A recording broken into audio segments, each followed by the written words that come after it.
Hey guys, it's Carissa. I wanted to upload this video, as I promised, about my conversation with my fertility specialist and why she thinks I'm having repeated miscarriages. So I just want to go down the list. I already recorded this and I tried to upload it. I edited it and everything, and somewhere within possibly editing or uploading, I'm not sure what, it had a corrupt file, so I gotta start all over. So let's just jump right into it. I have a little sheet of notes here that I'm gonna go off of pretty much everything that we talked about, so let's just get right into it. Okay, so the first question that I asked was about my progesterone levels, my prolactin levels, and my thyroid levels. She rechecked all of those, and all of those are good. My next question was if my uterus was oddly shaped or if I had any scarring, polyps, fibroids, or a septic wall.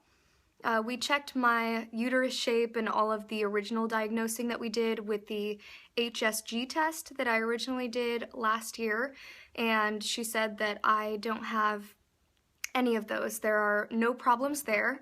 The next one is, I did ask her if the progesterone, if there's any advantages of taking oral versus vaginal, gels versus creams, versus tablets versus injections, and I asked her if an added dosage would help anything, and I've heard that Vitex works a lot for women with PCOS, and she said that oral progesterone is terrible. The absorption rate is very poor.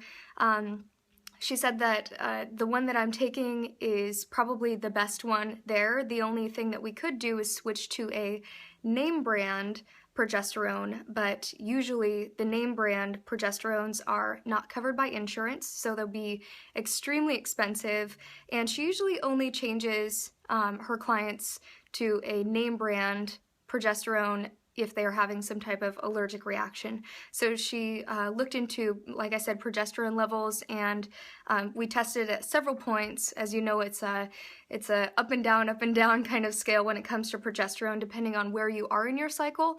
So progesterone is not the problem.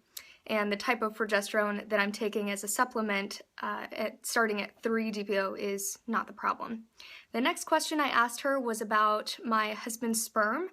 We did a sperm analysis a really long time ago, and his sperm analysis came up positive. Everything was good. He has great sperm quality. There's absolutely no problems there.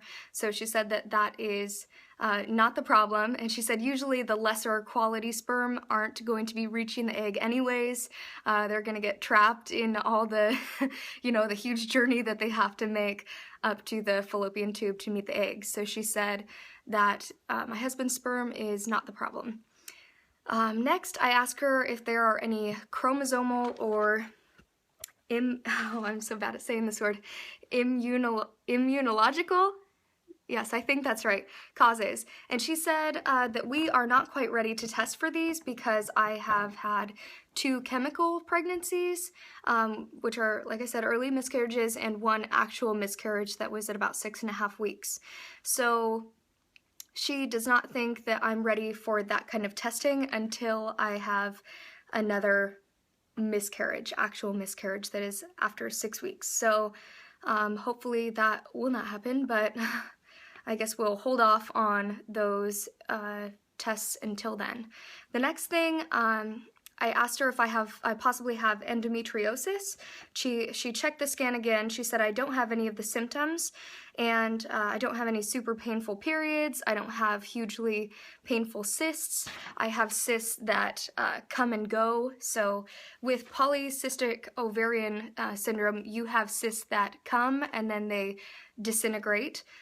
With endometrius, they come and they stay and they have different shapes. So she said she hasn't seen any of that happen with me so far. So she does not think that I have endometriosis.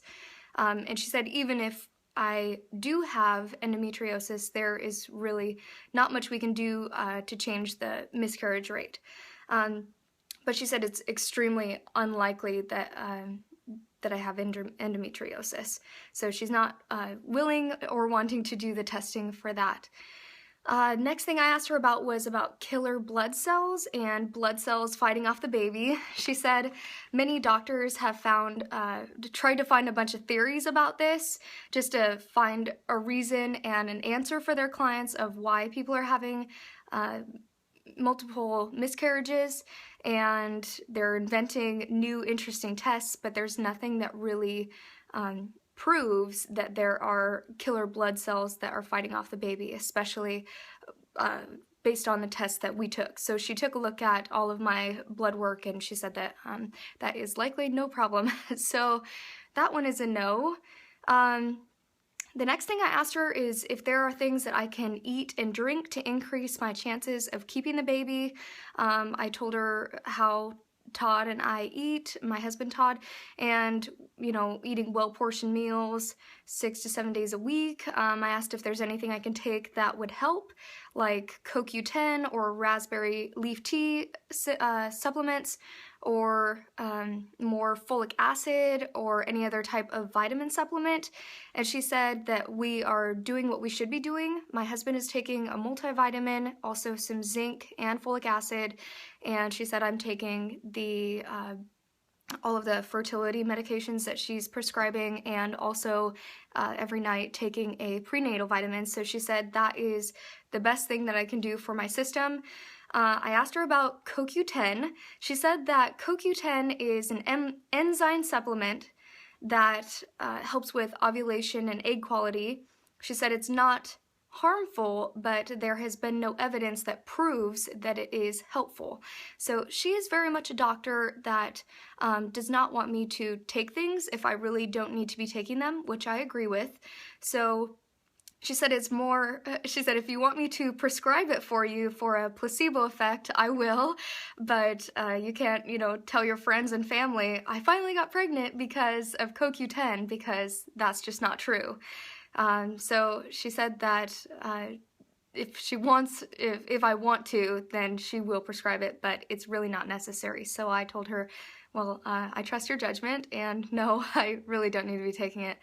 So the next thing we talked about was raspberry leaf tea supplements, and she said it's the same kind of thing. It's not harmful, but there is no evidence that it is helpful.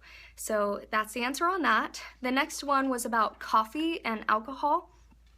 I let her know how much I drink coffee, which is not very often, possibly once a week, or, you know, obviously not if I am pregnant or if I'm about to ovulate, but probably two to three times a month I will have coffee, and it's definitely after I get AF. So as soon as my period starts, it's like, forget this, all this work for nothing, and you know, I'm drinking coffee if I want, and I'm drinking a cocktail tonight if I want to.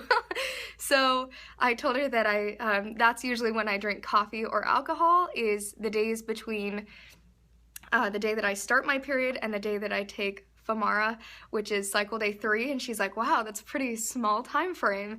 So she said alcohol is not a reason that it would affect ovulation, and it's not going to affect egg quality.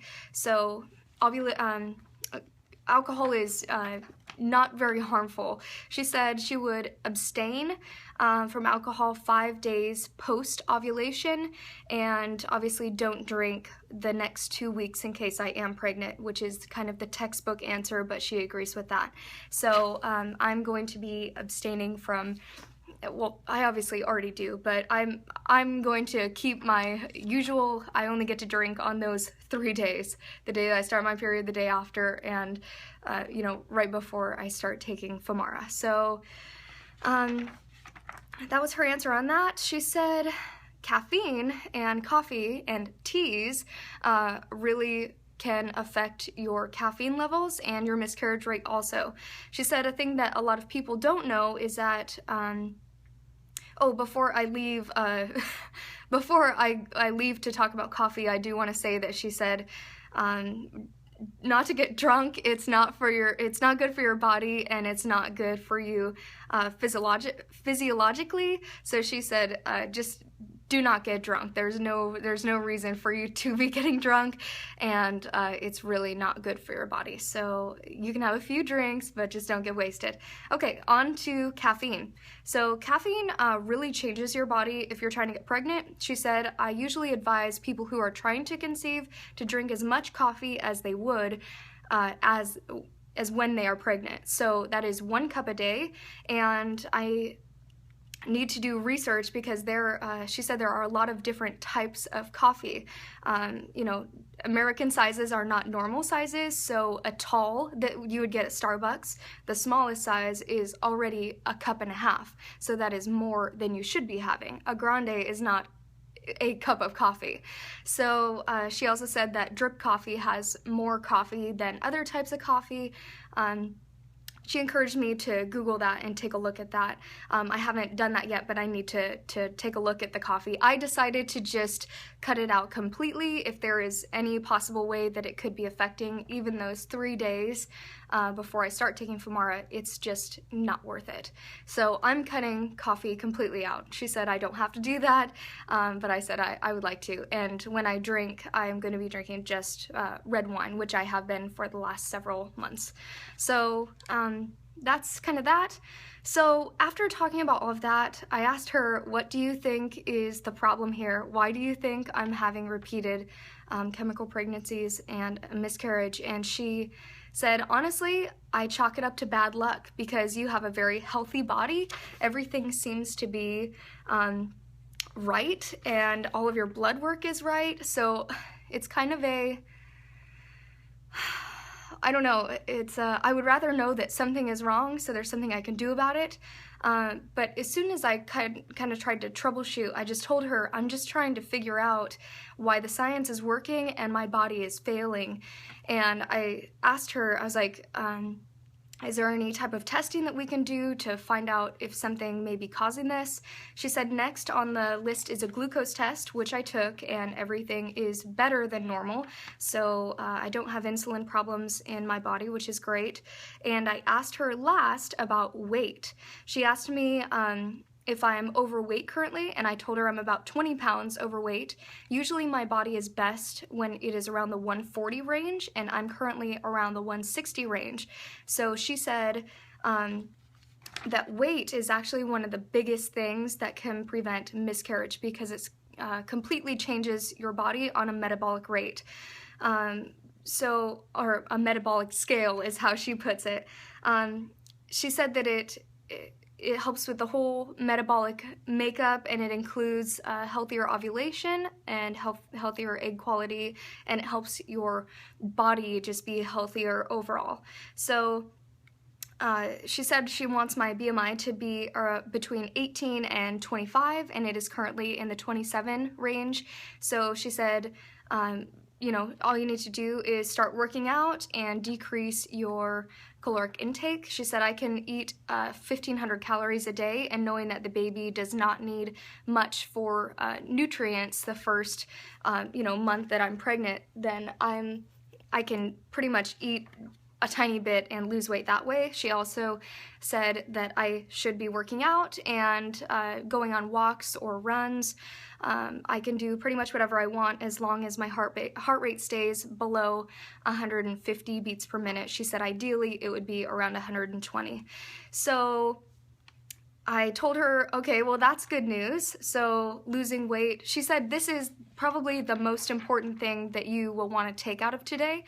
If I were to give you any suggestion, it would be to lose weight. And even if you lose a little bit of weight, it will change everything in your metabolic makeup. So she said, even if you get pregnant this next cycle, which she is convinced that this next cycle I'm gonna get pregnant. I'm not sure why, and I don't know if she doesn't usually, she's not a fluff kind of lady, you know, like, oh, this is gonna be the one, you know, she doesn't say things just to be encouraging, but she's like, I don't have any doubt, you know, you will get pregnant very soon. It'll be within the next few cycles, if it is not the next cycle, and I think you're gonna carry it to full term. So Obviously that's a lot to think about. My sister and I are gonna start working out together. I talked to her and she is such a supporter in my life, and she's just behind me 100%, and she's like, we're gonna go walk like 3 or 5 miles a day, and we'll, walk around the mall, and if it's cold or, raining or something, we'll go in the mall and walk a few miles. So she's just gonna be with me all the way, and I'm gonna decrease my caloric intake to about 1,500 calories, which is going to be pretty easy. So that's about it. The only thing that I can do is do what's best for my body and just pray about it and just hope that everything goes well and falls into place, and that I just know that I'm doing what's best for my body, and I know that I have to be patient and just know that it will happen in God's time. So I feel relieved in a way that I have control over what the fertility specialists think is the problem, which is weight.